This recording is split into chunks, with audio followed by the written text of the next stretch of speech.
The night sky over Dustwater Ridge split open with a crack of lightning, and for a second it was bright as day.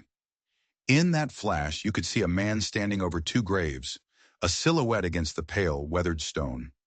Rain was coming down in sheets, the kind of cold, hard rain that feels like judgment. But the man, Dr. Matthew Blackwood, he didn't move. It was like the wind and the water couldn't touch him anymore. Or maybe he'd just been through worse. Water dripped from the brim of his hat, running down his broad shoulders. In his right hand he held a revolver, and his thumb kept tracing the cold, unforgiving line of the hammer.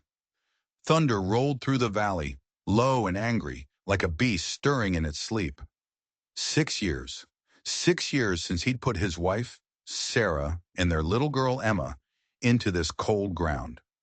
People said time heals all wounds, but Matthew knew better. Time doesn't heal, it sharpens. It turns grief into a razor's edge. He leaned closer to the graves, his voice a low whisper against the storm.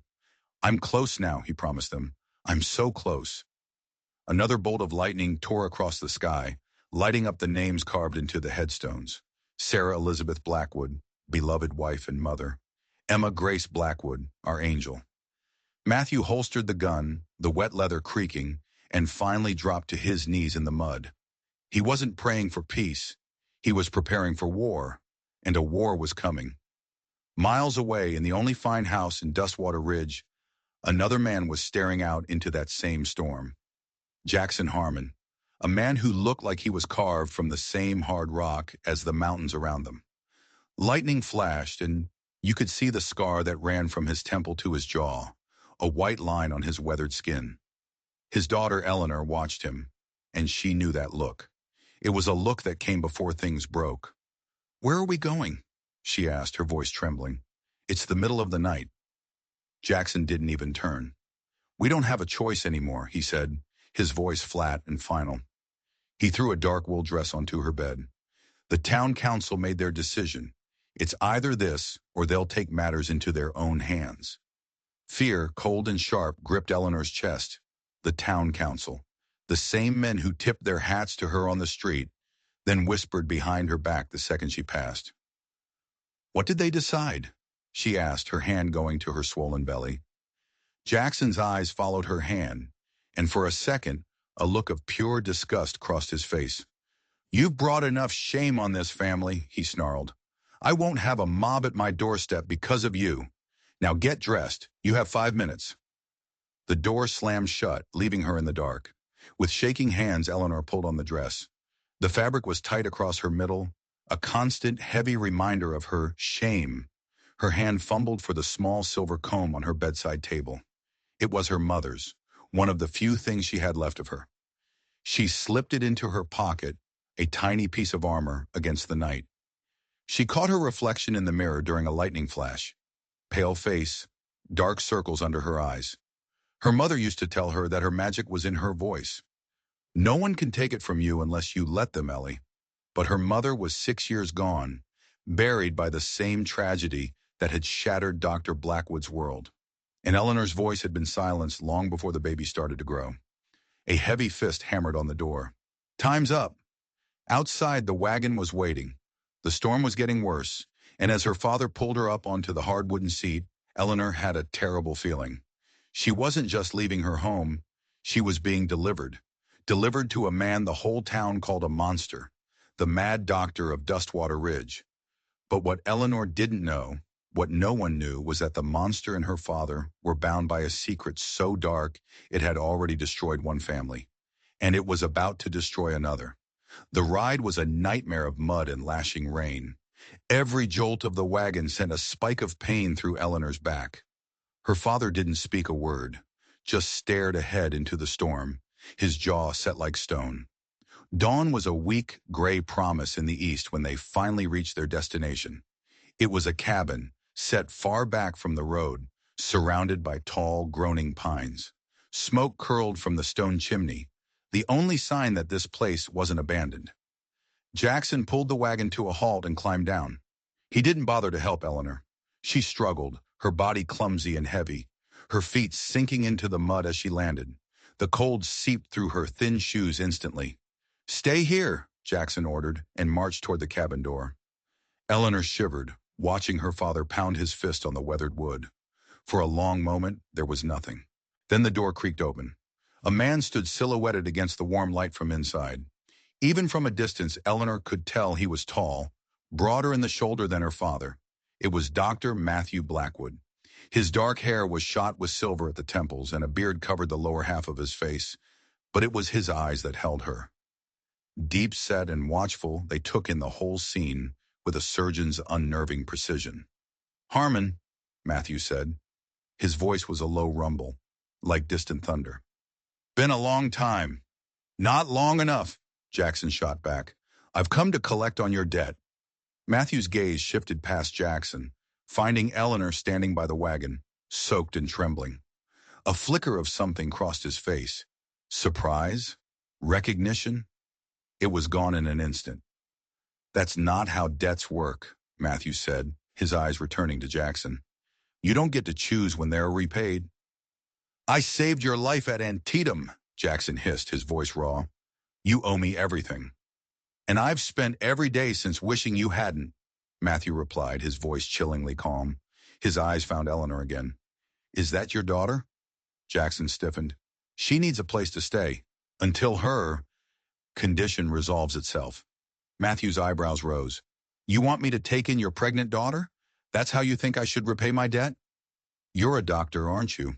Jackson pressed. "She can't stay in town. The council made that clear. It's either you or they'll send her to the asylum in Carson City." The asylum. The word was a death sentence, a place where inconvenient women were sent to disappear. Eleanor felt her knees go weak. Matthew studied her father for a long, hard moment. Then his gaze moved back to her, and something in his expression shifted. A hardness seemed to melt away, replaced by something that looked almost like pity. "Fine," he said, his voice sharp, "but not for you. For her." Relief and terror warred inside Eleanor. Matthew stepped aside, gesturing for her to enter the cabin. Her father didn't even look at her. He just turned, gathered the reins, and climbed back onto the wagon. "Papa," Eleanor called out, a desperate, broken sound. For all his cruelty, he was the only family she had left. Jackson paused, his back still to her. "You've made your bed, Eleanor. Now you lie in it." He flicked the reins and the wagon lurched away, leaving her alone in the mud with the man they called the Mad Doctor. Matthew Blackwood stood in the doorway, his intense eyes watching her. "You'd better come inside," he said quietly, "before you catch your death." Eleanor hesitated, one hand on her belly, the other clutching the silver comb in her pocket. She had nowhere else to go. She was a prisoner, handed from one captor to another. She followed him into the warm light of the cabin, stepping over the threshold into a life she could never have imagined. The inside of the cabin wasn't what she expected. Town gossip painted it as a madman's lair, full of strange experiments and shadows. But it was welcoming. A fire crackled in the hearth. Books lined the walls from floor to ceiling. A desk in the corner was neat, papers and medical instruments arranged with military precision. Everything was clean, orderly. It was the home of a man who craved control. "You're soaked through," Matthew said, his voice softer now. He closed the door, shutting out the last of the storm. "There's a screen in the corner. You'll find dry clothes behind it. They belong to my—" He stopped, his throat seeming to catch on the word. "They should fit you." Eleanor nodded, too tired and scared to speak. Behind the screen, she found a simple blue dress. As she changed, she heard Matthew moving around the main room, the clink of cups, the pouring of water. The dress was soft from wear, but clean. It was a maternity dress, designed for a woman in her final months. Eleanor's throat tightened. It must have been his wife's, Sarah's, the woman her father's actions had sent to a watery grave. When she stepped out from behind the screen, Matthew was setting two steaming cups on a small table by the fire. "Chamomile tea," he said, gesturing for her to sit. "It will calm your nerves. It's safe for the baby." Eleanor sank into the chair, her hands shaking as she wrapped them around the warm cup. "Thank you," she whispered. It was the first time she'd spoken since arriving. Matthew sat across from her, his face a mask of clinical detachment. "How far along are you?" 7 months, I think." He nodded. "Any complications?" Bleeding? Unusual pain? She shook her head, staring into her tea. Your father said you need a place to stay until your condition resolves itself. He said the words with a kind of bitter irony. I assume that means until the baby comes. Yes, Eleanor whispered. The town council, they said I was a disgrace. And small minds are easily scandalized, Matthew replied, his voice flat, especially when they have nothing better to do. A silence stretched between them, filled only by the crackling fire. Finally, Eleanor looked up at him. They call you the mad doctor, she said. A flicker of something, amusement, maybe, crossed his face. Among other things, I'm sure. Are you? She asked, her voice barely audible. He considered the question with surprising seriousness. Grief and madness look very similar from a distance, he said at last. People fear what they don't understand, and they don't understand either. Eleanor thought of the whispers that had followed her for months, the judgment in the eyes of people she'd known her whole life. She understood. Finish your tea, Matthew said, rising from his chair. You need to rest. He led her up a narrow staircase to a small bedroom under the eaves. It was simple, with a bed, a chest of drawers, and a rocking chair by the window. It's not much, he said from the doorway. It's perfect, she replied honestly. He nodded, then hesitated. Your father, he's a hard man. The war changed him, Eleanor said, repeating the excuse her mother had always used. The war changes everyone, Matthew replied, his voice turning to ice. But it doesn't excuse cruelty. He turned to leave, then paused again. Rest now. We'll talk more later. Alone, Eleanor sank onto the bed, her hand finding the silver comb in her pocket. Exhaustion washed over her, but her mind wouldn't quiet down. She was in a stranger's house, abandoned by her father, carrying a child whose father had been beaten and driven out of town. Tears started to slide down her cheeks, and without thinking, she began to hum. It was the lullaby her mother had taught her, the one she'd been humming the night she met Michael, the musician with the gentle hands and a voice like summer rain. Sleep, my little meadowlark. Morning comes soon. The melody was a ghost in the small room, filled with memories of her mother's smile and Michael's tender gaze. It was all she had left. On the landing just outside her door, Matthew Blackwood stopped, his hand on the banister. He heard the lullaby, a faint thread of music weaving through the old wood of the house. And for the first time in 6 long years, the crushing weight on his chest seemed to lighten, just for a second. Then he remembered the revolver in his desk, the letters from the private investigator, the map marked with Jackson Harmon's property lines. The lightness vanished, replaced by the cold, hard resolve that had become his only companion. He had taken in his enemy's daughter, not out of kindness, not out of pity. He had taken her in because she was a weapon, and he was finally ready to use her. The next few days settled into a strange, quiet rhythm. The mad doctor of town gossip was, in reality, a man of meticulous habits. He was silent, but not unkind. He showed Eleanor his herb garden, explaining which plants could ease the swelling in her ankles, which could help her sleep. Your body knows what to do, he told her one morning as they gathered chamomile. A doctor's job is simply to listen and assist. Eleanor found herself relaxing in his presence.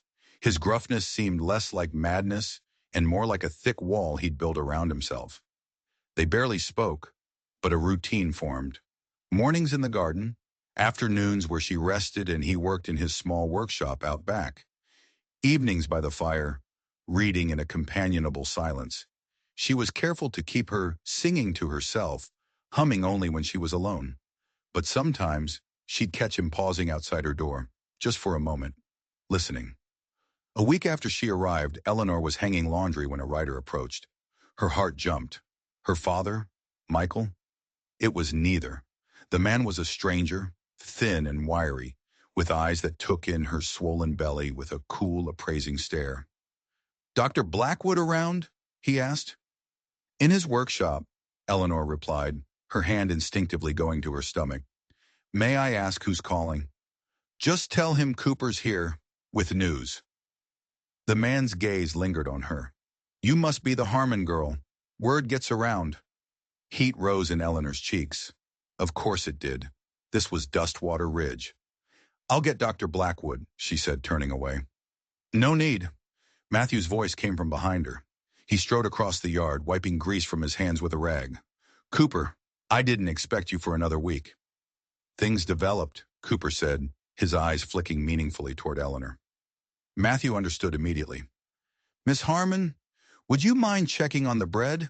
I believe it's about done. It was a clear dismissal. Eleanor went back inside, but she couldn't resist watching from the window. The two men spoke in low, urgent tones. Cooper handed Matthew an envelope. Matthew tucked it away quickly. Money changed hands. Then Cooper was on his horse and gone. When Matthew came back inside, his face was a closed book. The bread wasn't quite ready, Eleanor said, feeling foolish. It doesn't matter, he replied, his mind clearly elsewhere. He hesitated for a second. Cooper is an associate. He helps me with certain business matters. She knew better than to ask more. Everyone had secrets. She, more than anyone, knew the value of keeping them. That night, the sky exploded. A storm more violent than the one she'd arrived in swept through the valley. Wind howled around the cabin, rattling the windows like angry spirits. Eleanor lay awake, the baby kicking frantically with each clap of thunder. Then she heard it, a crash from downstairs. Not thunder. It was the sound of something breaking. Glass. Wood. She slipped out of bed and crept to her door, opening it just a crack. Lightning flashed, and in that split second of brilliant white light, she saw him. Matthew was standing in the middle of the room, surrounded by shattered glass. His hands were braced against the wall, his shoulders heaving. As she watched, he slammed his fist into the wooden planks. Once, twice. Then he turned, and in the next flash of lightning, she saw his face. It was raw, twisted with a pain so deep it stole her breath. Tears streamed down his cheeks, his eyes wild. Then darkness fell again. When the lightning came back, he was gone.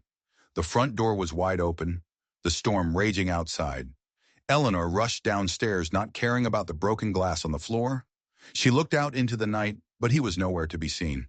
She closed the door and turned to survey the damage. A mirror was smashed. Books were scattered, but her eyes were drawn to his desk. One of the drawers was hanging open, paper spilling out. She shouldn't look. It was his private life, his private pain. But something pulled her forward. Among the scattered documents was a letter on official-looking paper. Her eyes scanned the words, her blood turning to ice. Dr. Blackwood?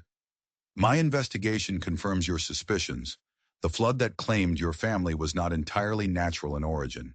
The reservoir dam was deliberately compromised the night before the storm by men working for J.H. His property was spared while the valley below was sacrificed. I have a witness willing to testify. J.H. Jackson Harmon, her father. A sound behind her made her spin around, the letter still clutched in her hand. Matthew stood in the doorway, soaked to the bone, his eyes blazing.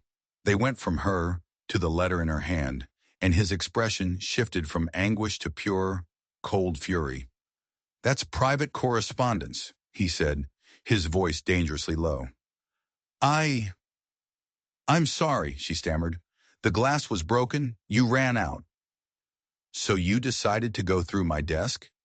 He advanced into the room, dripping water onto the floorboards. No, the drawer was open and I saw. Is it true? She asked, her voice a whisper.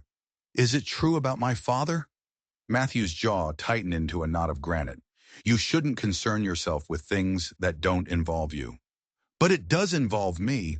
If my father... Your father, Matthew interrupted, his voice flat and dead, is a murderer. He sacrificed innocent lives, my wife, my 6-year-old daughter, and 6 other people to protect his profits, so his precious mines wouldn't flood. His eyes burned into hers. So yes, Miss Harmon, it's true. The room spun. Eleanor sank into a chair, her legs giving out from under her. I didn't know, she whispered. Of course you didn't, Matthew said, the anger draining away, leaving only a vast, weary bitterness. Jackson Harmon is very good at keeping his sins hidden.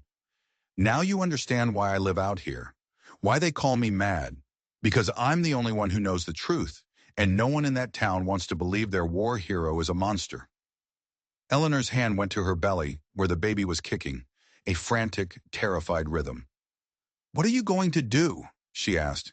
His face was unreadable in the flashes of lightning. "Justice has been delayed, Miss Harmon, but it will not be denied." The words hung in the air, a cold, hard promise. He was going to kill her father, and she was living under his roof, a pawn in a 6-year-old plot for revenge. She had been delivered not to a doctor, but to an executioner. The storm outside was nothing compared to the one that had just broken inside the cabin. Eleanor looked at the man before her, a man consumed by a righteous hatred, and she knew one thing for certain. Blood was going to be spilled. The only question was whose. The next morning, the world was washed clean. Sunlight streamed through the windows, making the broken glass on the floor glitter like diamonds. Matthew was at his desk writing, his face once again a mask of calm composure. It was as if the storm and his breakdown had never happened. "About last night," he began.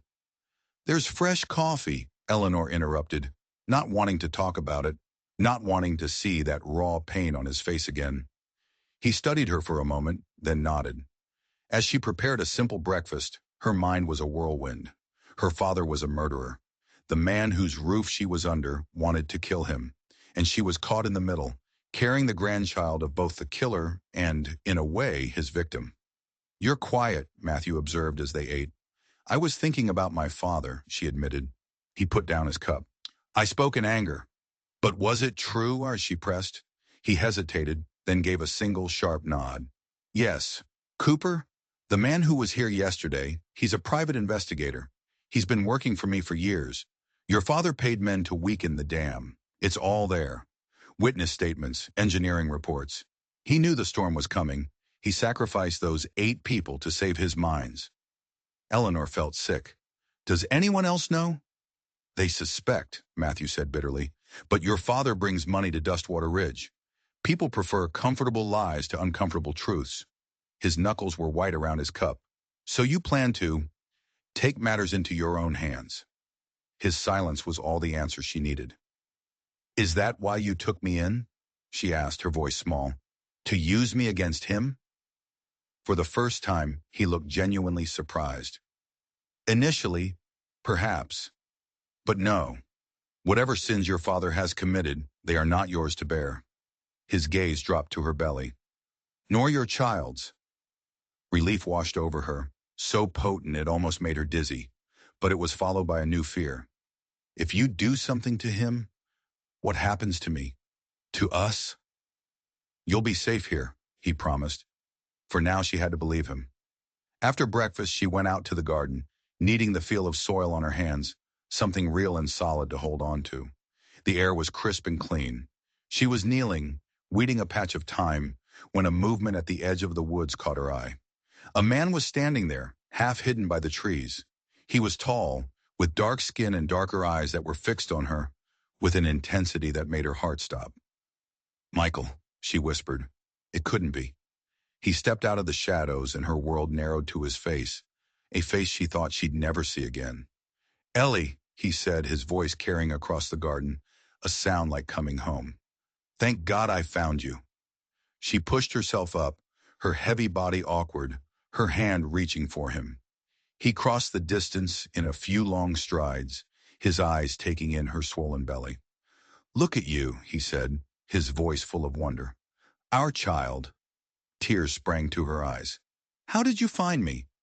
"Mrs. Tompkins at the general store," he explained. "She saw your father take you away.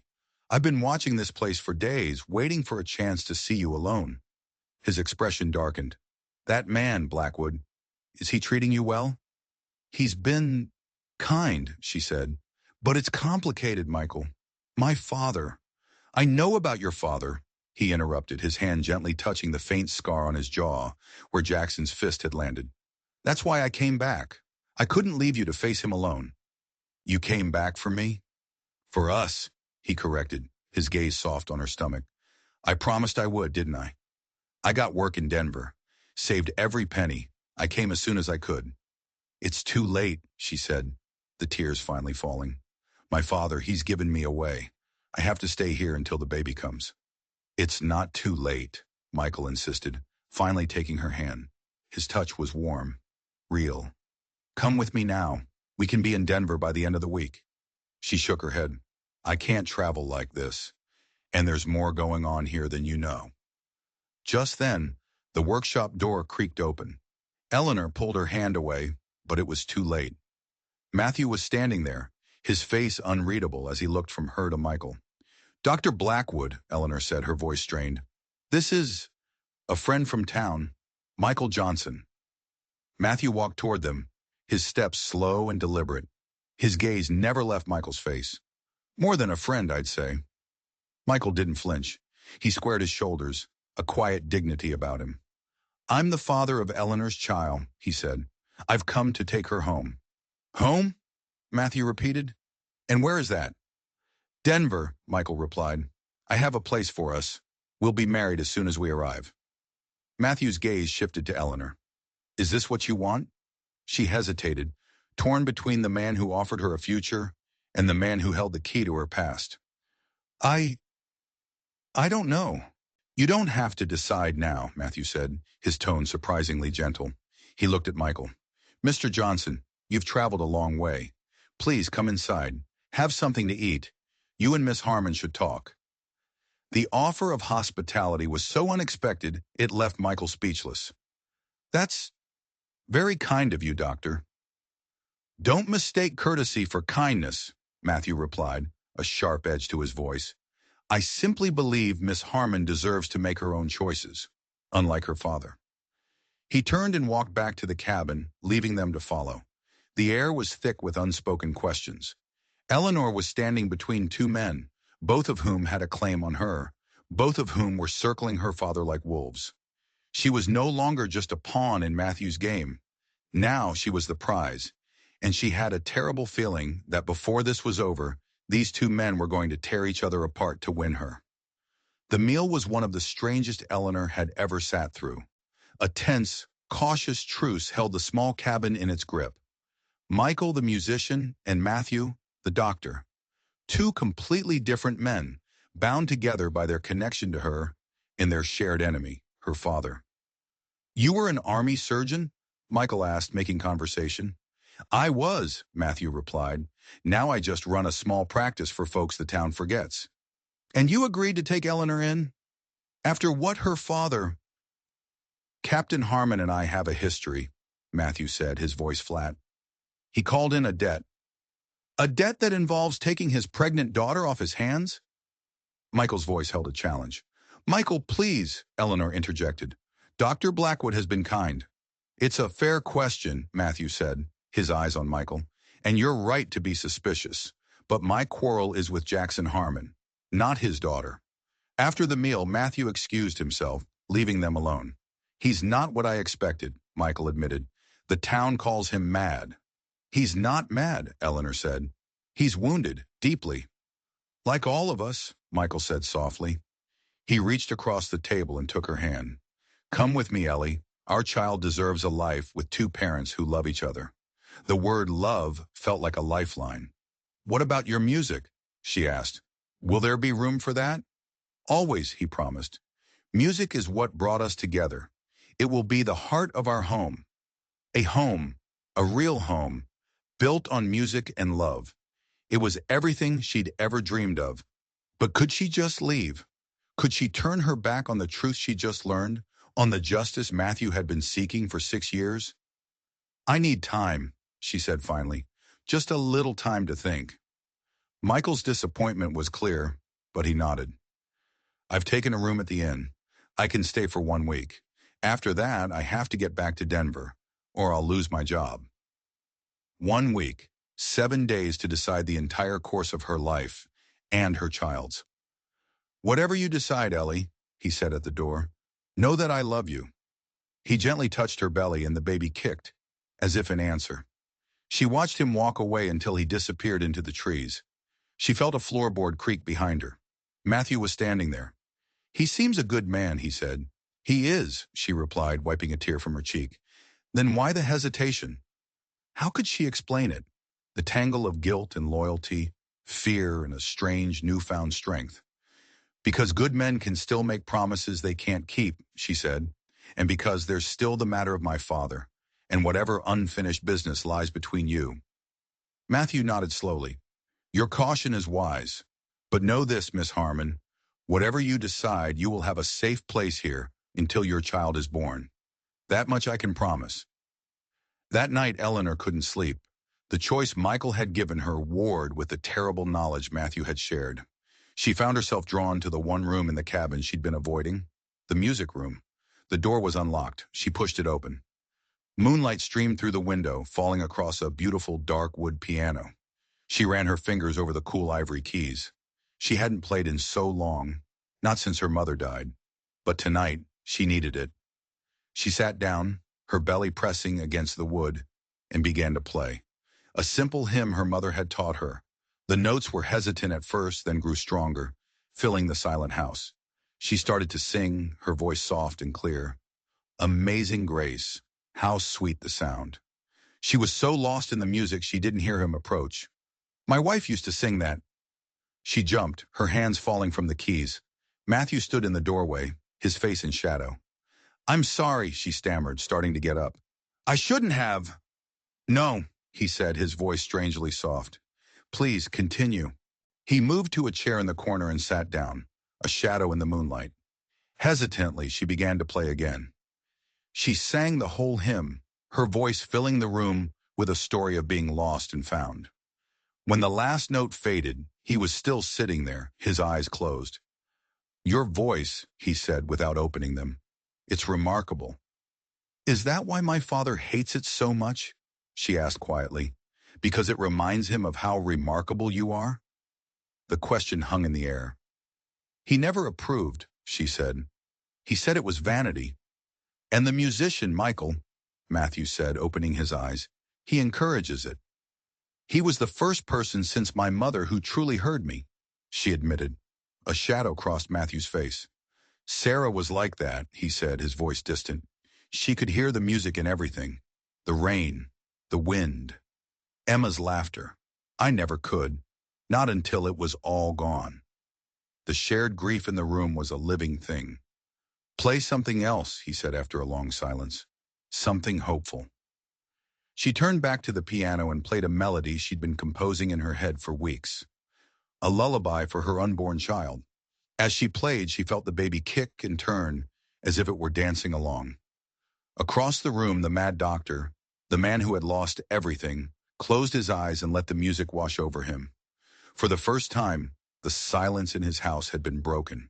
And maybe, just maybe, so had something inside of him. The truce between them had shifted. They were no longer just doctor and patient or jailer and pawn. They were two broken people, finding a strange solace in a shared song in the middle of the night. The week passed in a blur. Michael visited twice more, his talk filled with plans for Denver, for a life where their child would be celebrated, not hidden. Each visit was a sweet torture, a glimpse of a future that felt both beautifully possible and impossibly far away. Matthew kept his distance, but Eleanor noticed the music room door was always left open now. Sometimes fresh wildflowers would appear in a small vase on the piano. Then 5 days after Michael's first visit, Cooper returned. Eleanor watched from the kitchen window as the investigator spoke with Matthew. Their conversation was intense. Cooper was gesturing wildly. Matthew stood rigid, a statue of controlled fury. When he came inside, there was a new electric energy about him. Is everything all right? Eleanor asked. Cooper brought news, he said, hanging his hat by the door.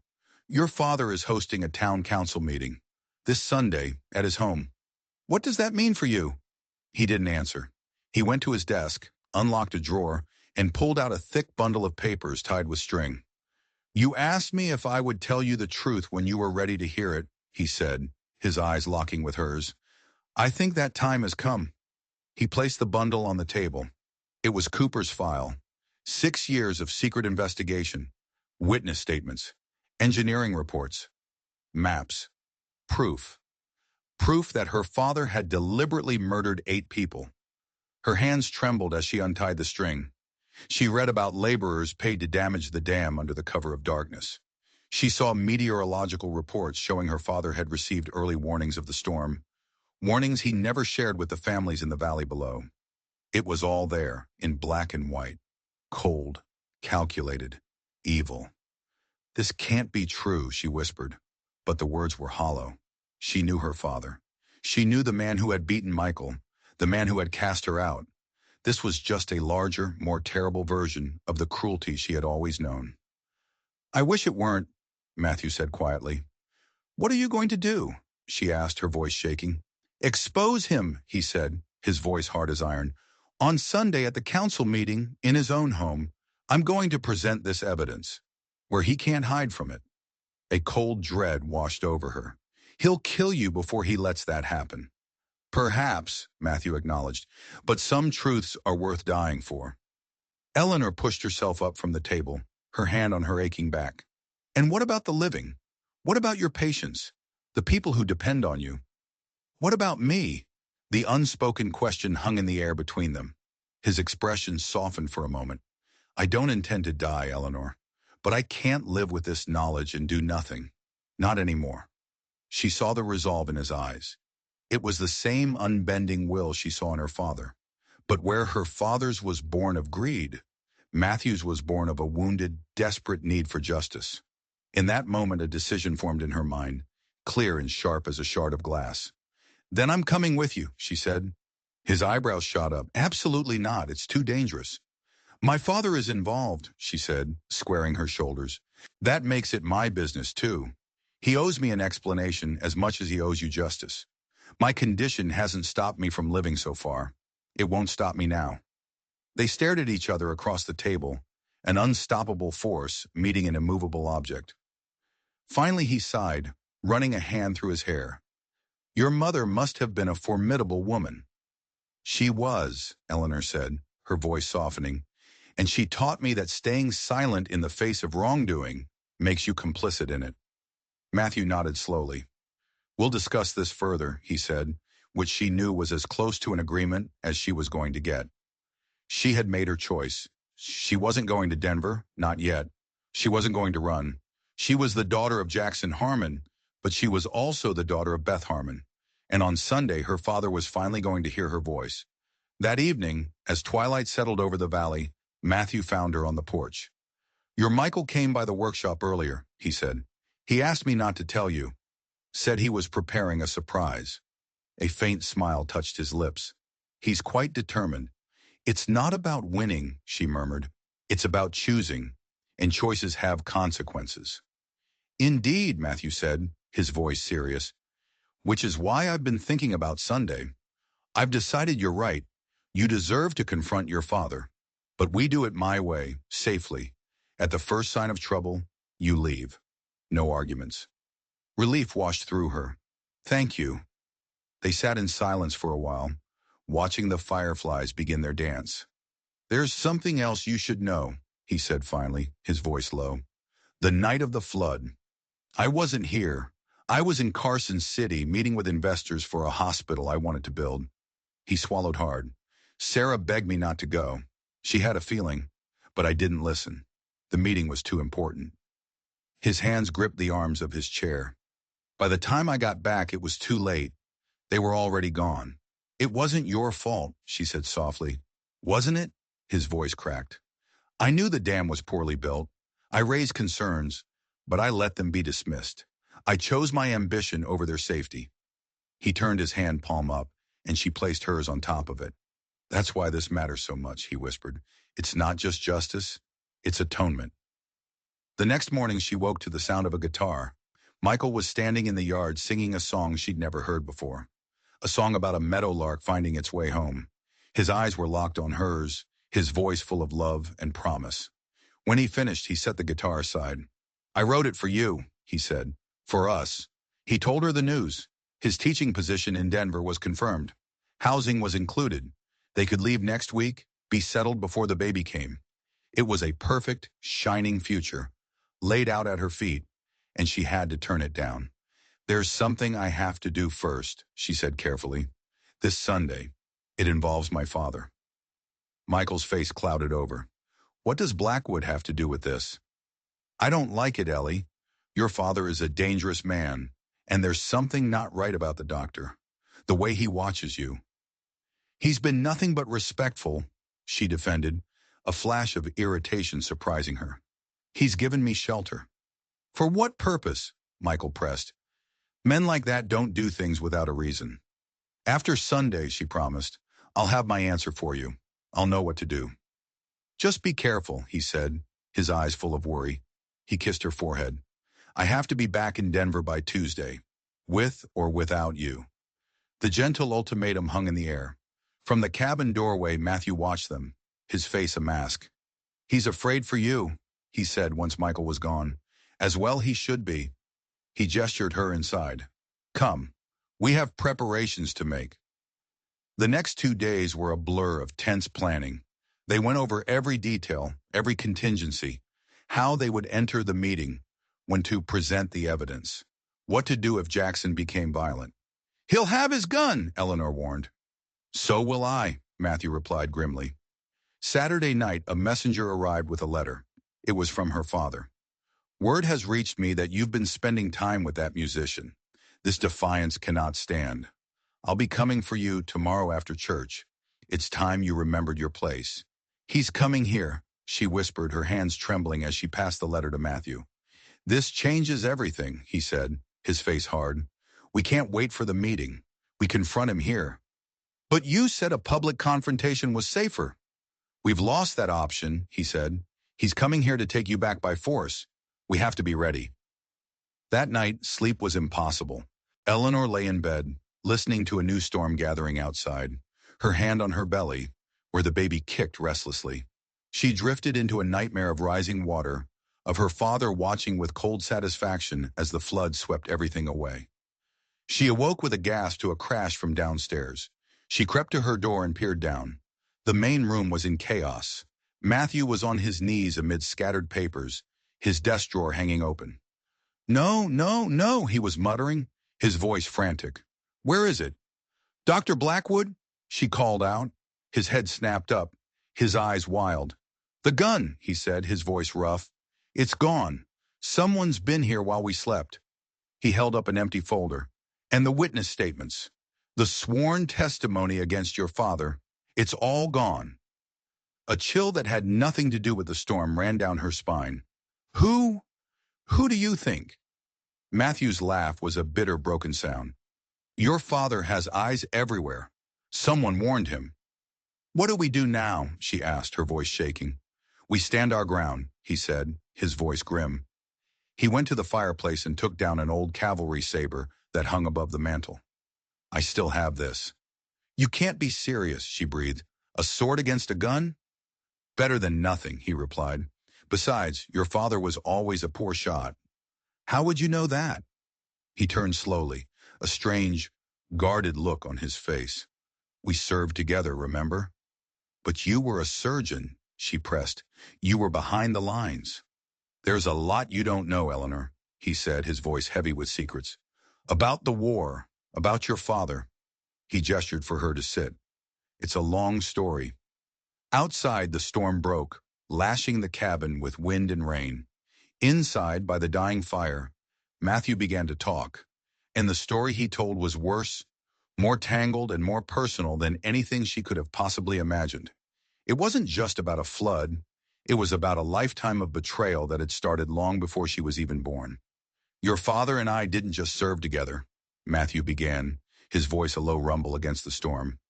We grew up together. We were friends, like brothers. Eleanor stared at him, shocked. Her father had never mentioned him. He was always ambitious, Matthew continued, pacing before the fire.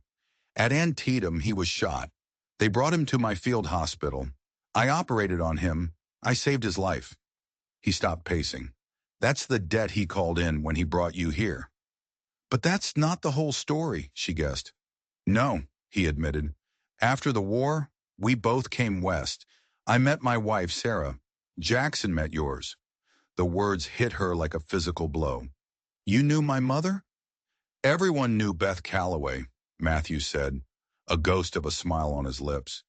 She was the most talented pianist I'd ever heard, a voice that could break your heart. You have her gift, Eleanor. Her exact gift. The revelation stunned her. Her mother, a famous musician, her father had crushed that part of her history, just as he'd tried to crush it in Eleanor.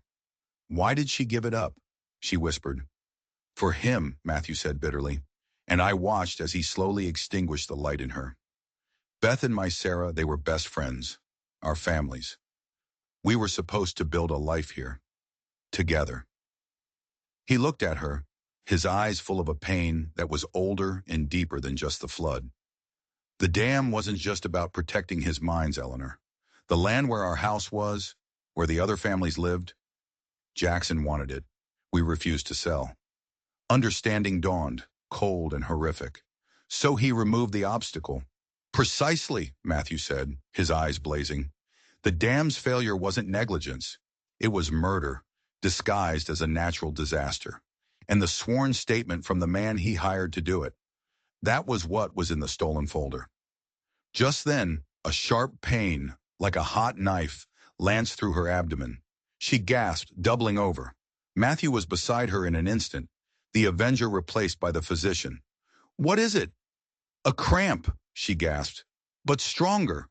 His hands were gentle but efficient, probing her belly. Stress can trigger early labor, he murmured. Labor? Her eyes widened in terror. No, it can't be. Not now. Another pain ripped through her, more intense this time. I'm taking you upstairs, he said, his voice calm and steady as he helped her to her feet. Your priority now is this child. As he helped her into her room, she gripped his arm. What if the baby comes before he gets here? Matthew's face was grim in the lamplight. Then we face a different kind of battle, he said. But I promise you this, Eleanor. You will not face it alone. Dawn broke gray and sullen. The contractions were coming steadily now. Labor had begun. Matthew sent for Mrs. Tompkins, the town midwife and an old friend of Eleanor's mother. The kind-faced woman arrived with a basket and a no-nonsense attitude. Well now, Beth Calloway's girl, she said with a warm smile. Don't you worry. We'll get this baby into the world. As another contraction seized Eleanor, Mrs. Tompkins looked at Matthew. Her father is expected this morning. Jackson Harmon has no business here today, the midwife said, her face hardening. Then she reached into her basket and pulled out a small, pearl-handled revolver. My late husband's, she explained. I'd say this qualifies as an emergency. The church bells began to ring in the distance. A final countdown. The contractions grew stronger, closer.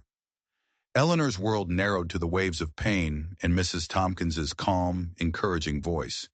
Then through the haze she heard it. Hooves, approaching fast. He's here, Matthew said from the doorway, his voice tight. Mrs. Tompkins looked out the window. Jackson and two others, armed.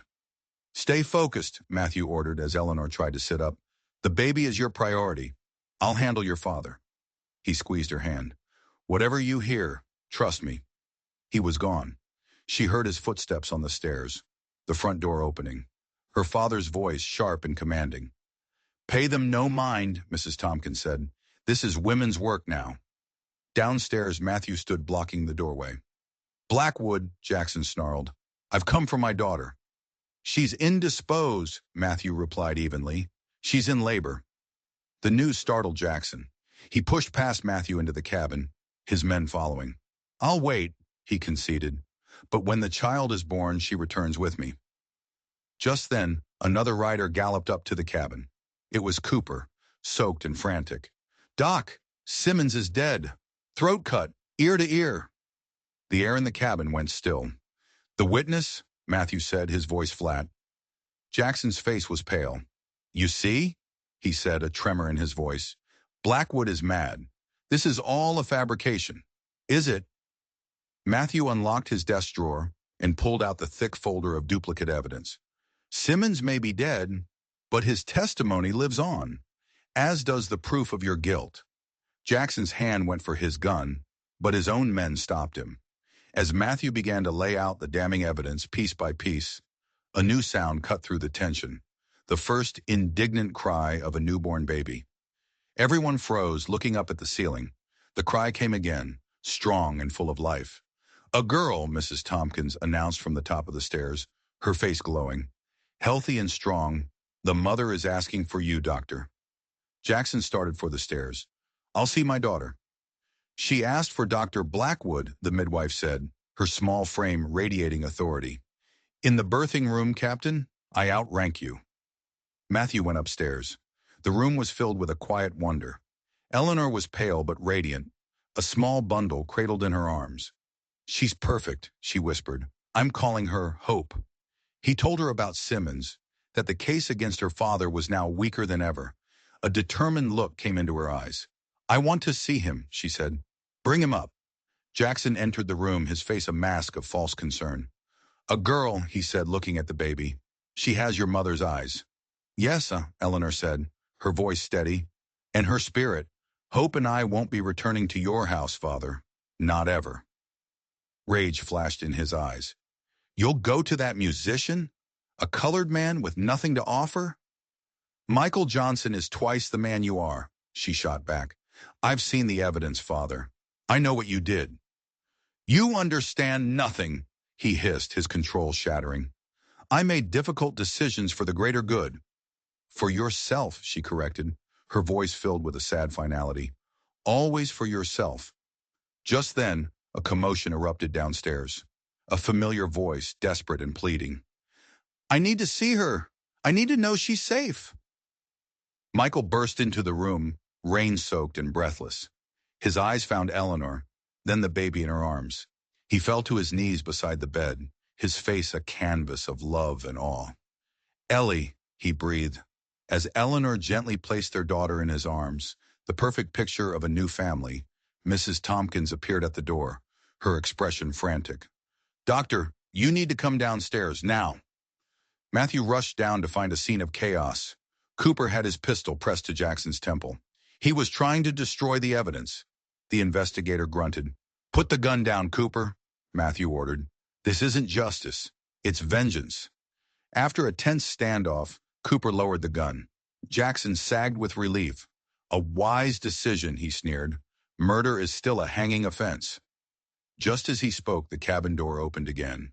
It was the town minister, Reverend Wallace, drenched and exhausted. "Captain," he gasped, "there's been an incident at the mines. A cave-in. 3 men are trapped." Jackson's face was a mask of calculation. "A tragic accident," he said, his tone dismissive. "Or does it happen when safety measures are ignored for profit?" One of Jackson's own men, Miller, spoke up, gesturing to the evidence on the desk. "Just like with the dam." The minister straightened. "The church will be forced to examine these allegations," he said, his voice ringing with newfound authority. "Accept your daughter's decision, leave her in peace, and these matters need not become public." Jackson looked around the room, at the minister, at his own men, their faces full of doubt and disgust, at Michael standing at the foot of the stairs, a silent protector. The walls were closing in. His empire of fear and control had crumbled in a single afternoon. He was beaten. "Very well," he said, his voice cold and brittle. He turned to Matthew, his eyes burning with hate. "This isn't over, Blackwood." He strode out into the rain, a defeated king leaving his castle. The storm outside was finally breaking. Sunlight streamed through the clouds. Upstairs, Eleanor, Michael, and baby Hope were together, a new beginning forged in chaos. Matthew stood on the porch, watching the last of the clouds drift away. For the first time in 6 years, he didn't feel the weight of the past. He felt the promise of the future. He could still hear Eleanor's voice from inside, humming a lullaby to her daughter, a soft, hopeful melody that filled the clean, rain-washed air. Justice hadn't come with a bang, but with a baby's cry and a mother's song. And for Dr. Matthew Blackwood, it was enough. If you found this story of long-awaited justice and a family's resilience as powerful as I did, be sure to hit that like button and subscribe for more strange, dark, and mysterious tales. And don't forget to ring that notification bell so you never miss an ending you didn't see coming. Thanks for listening.